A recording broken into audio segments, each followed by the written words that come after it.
I think that was when the bomb dropped for me, and I thought, well, this is exactly where I want to be and what I want to be doing.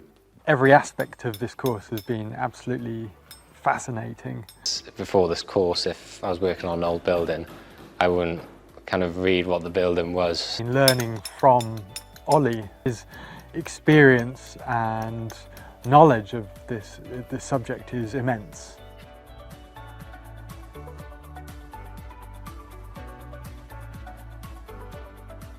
There's 4 weeks altogether, 20 days.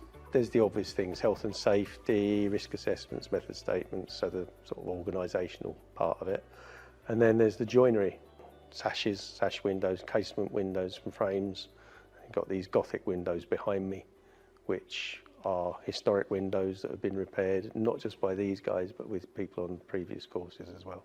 This week is the timber framing week, not just timber framing, it's geometry, it's cut roofs, it's site carpentry, I suppose.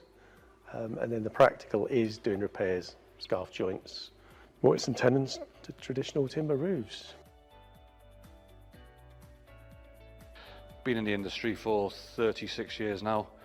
Started off doing a normal run-of-the-mill site work, house building, moved on to shop fitting, spent a lot of time travelling the country as site manager, site foreman for a couple of big firms, and then I went working for myself. And then obviously since moving down from Cardiff, where in Cardiff we're primarily doing kitchens, bathrooms, renovation work. Moving down west, there's a lot more heritage properties, so gone back into the traditional side of the building skills. And hopefully this course will point me in the right direction.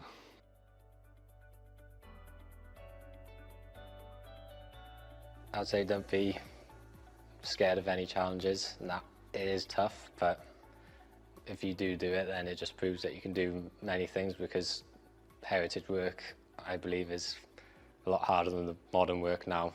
So if you can do something like this, then your skills with other stuff will fly by. I think there's plenty of people out there who are capable of doing it, but not so much they're trained to do it. So it could be a case of just having a go and getting it right every other job, rather than trying to get it right every job. I was very, very lucky because I'm registered with CITB. I managed to get through on one of their, get a fully funded course through them, and obviously the Twyi Centre helped me with the connections to get into that position.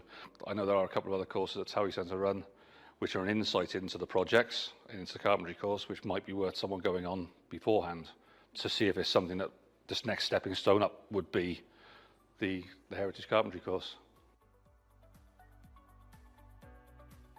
I'd say the earlier the better, yeah, because no offence to the older generation, but they will stop working at some point, and if none of the younger generation are going to do this, then it will come to a stop completely.